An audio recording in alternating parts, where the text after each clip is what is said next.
all my team is on a volunteer basis. Who here expects to work on this full time for the next 4 weeks? Honestly, right? None. Right? All of us have day jobs. I don't know, maybe developers, you have independent consulting gigs, etc., right? So you do it on your spare time. And all of these guys did the same thing on their spare time. But they committed in the beginning that I will work 10 weeks, 10 hours a week, and then we will do a full working demo after. Right? So we signed a physical contract among your team and say, if you're serious about joining After Asia, we have to commit working 10 hours, or whatever hours, 5 hours per week, to make this real. Because I have a full-time job, but I'm going to use this 10 hours to do this commitment. Right? Because if you don't commit, it's kind of useless, no? Someone's going to slack off and you're going to fight with each other. No? Our budget was very small. There are key stakeholders are the ones who can authorize the money. So what is our team composition? Right? So it's multicultural, obviously like in the usual. But there are key components of a team. Right? So usually there's one business person, or even your developer, think like a business person. You can have a UX person, right? Because you need to build wireframes, how it look like, the flow, right? And then obviously the technical team or the CTO type, right? So I have the iPhone lead, iPad lead, business case, etc., right? And the features. And each one is responsible for a set of features, right? And we call out the people who don't actually do or launch the set of features after a while. So what is the prototyping process thing? I already talked about that, right? So everything is iterative, and everything is a prototype, including the business model canvas. So I'll skip this. What did you do in a weekly commitment? Again, 10 hours a week for 10 weeks. First, each Monday, we review each other, we commit to deliverables for the week, and then execute, right? So you work in the middle, we don't meet each other, right? But we could potentially meet with customers, validate it, if it's a water problem, right? Maybe we can go to Pasig River and look at the real problems there, right? And then every Friday we launch the product among ourselves, right? So we say, okay, now I look at the customer, then I already built some sort of prototype, my features, and then I launch it together, and then actually show people what I built. So our rules was just no working on weekends and accountability on your future. But honestly, maybe you have to scratch this out now. The short time, right? So this is an example of what we did, right? So what's the need first? So actually the good thing about it is that the need's already given out. So you don't ever have to think about the need. You just have to figure out what need are you solving. And then what's the market opportunity, etc. And then what are the type of features, and then this is like simple, no? It's wireframes, but this is how we started our whole product. With just simple wireframes, and then some of these startups, but some of these ideas were now invested by Cisco. Right? So this is real, no? It's real. This is how products are built in these large corporations, but they do this internal startup mentality that I think you can learn from, because at least my whole team were all volunteers except for me, no? But I bribed them with pizza all the time, and that's really how I did it. And obviously their career and their resume, right? So that's it. Good. Thanks so much.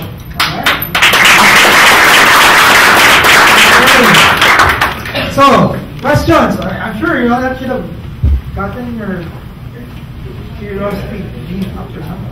No questions? So, does everybody know how to prepare the business model canvas? But that's where the training is. So you. Thank you. Not from you, from there. So I think all right. So, it's good.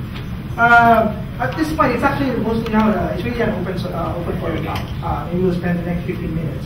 But I'd also like to, while you're thinking about your question, so I'd ask Dr. Season here from UP to add some of his thoughts on Okay, thank you very much for all the direct questions this morning. It got me thinking, and I guess I'd like to spend my 5 minutes addressing some of the issues. So I guess among the panel members, I'm not just representing the academe, but also the public sector. I'd like to talk a bit about what kind of support the government, the Philippine government, is interested in, and and maybe some also the projects that I'm involved with that we might be interested in hooking up to what you have planned.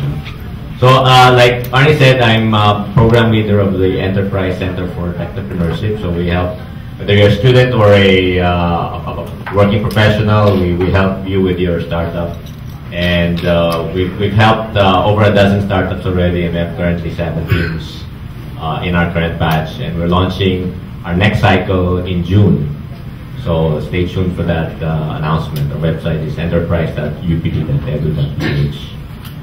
So in my professional capacity, I'm involved also in 2 public sector projects, and there's a lot of alignment with what with ADB's goals. One is in health, in particular in telemedicine. So there's a big initiative with both Department of Science and Technology, DOST, and Department of Health to pilot and scale up telemedicine in the country, and also various health services in partnership also with PhilHealth. So if you're looking for funding in that part, then let's talk. No? And we're certainly looking for other services to add to the ecosystem to support health. Maternal health is our particular focus, at least my team at this point. We'll be piloting in 10 sites this year, and over the next 2 years, we're scaling up to 100 sites. So if you're looking to, have your service, reach out to the community, then please let me know, and we can hook you up with our network. Okay, so that's in health.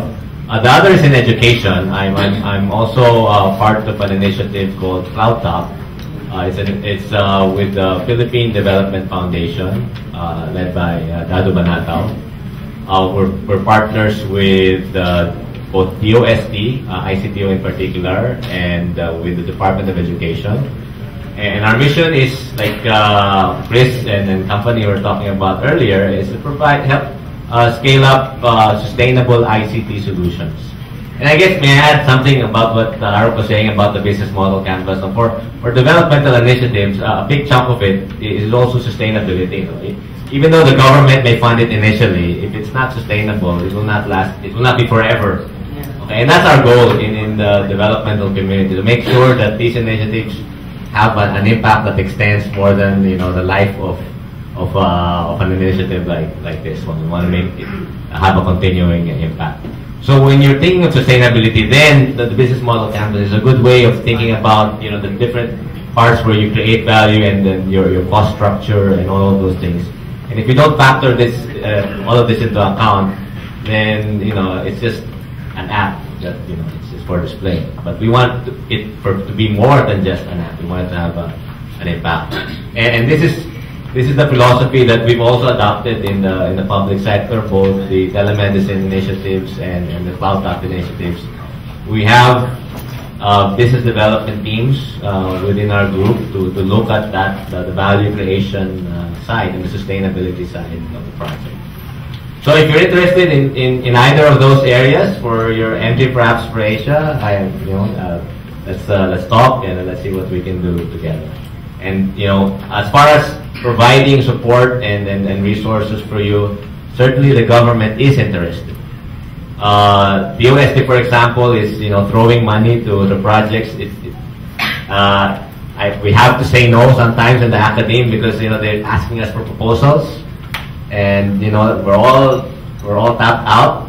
Okay, so definitely we'd like to have more people involved in addressing public sector problems. And if you need assistance in getting government funding, at least from the Philippine government, then we can also help you on that side. Thank you. So, still no questions? You're very clear with what you said you're going to set out to do. Another area that the government is interested in is traffic flooding. So DOST just approved one component, and we'd like certainly we're looking for partners to develop that. So it's in partnership, of course, with MMDA. Okay, so those, I guess, in terms of my personal involvement, would be my top 3. So what will happen now is when you build your products, since there's a question, when you build your products and you build the canvas and you submit it, we will actually, based on your business model, we'll actually allocate the mentor to support it for you. So there will be a lead mentor, but everything will be a panel review anyway. But there will be a lead one, depending on what your product is. These are the gentlemen that will be doing that. Okay? So, is there no more questions? And I'm not getting any on Twitter anyway, so you can still email if something comes up. You can still tweet. Yeah. You can still tweet and yeah. Apps for Asia PH. One word.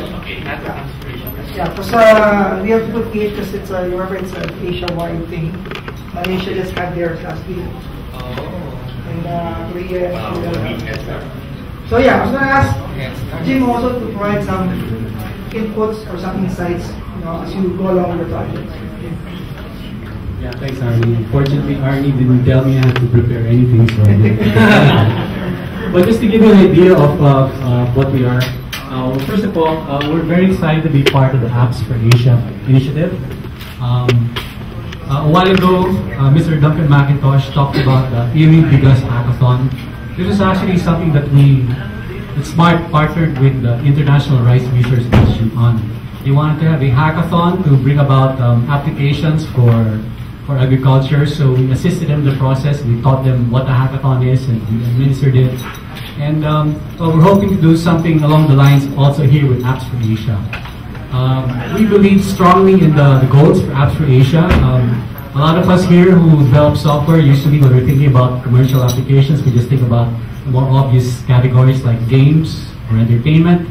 But there's really big potential in using apps for uplifting the lives of Filipinos and Asians in this case. So we're very glad to be part of it. Just to give you an idea about what we are, I represent the Smart Developer Network, also known as Smart DevNet. It sounds like MSDN. So the reason why DevNet exists is because Smart believes that there is an important role that mobile carriers like Smart can play in the whole tech ecosystem, specifically when it comes to dealing with the developer community. So what we do is we have a lot of events and community building efforts. We have a lot of events that involve code jams, hackathons, and we also evangelize certain smart mobile technologies and our network APIs to the community. So we're looking at developers really as partners in this case. I think one of the persistent questions among the developers here especially is, after you create the app, how do you make money out of it? It's going to be, I think I will have to admit, it's going to be quite a bit of a challenge, because these apps are not going to be mainstream apps. They're not going to be popular entertainment-oriented apps. These are development apps. But there is still a potential market out there, and I think that you would like to consider partnering with carriers like Smart to actually monetize your applications. For example, if you want to make use of SMS as a method for doing data entry for a particular application, this is not something that's easily done by yourself. It's a lot easier to partner with a carrier.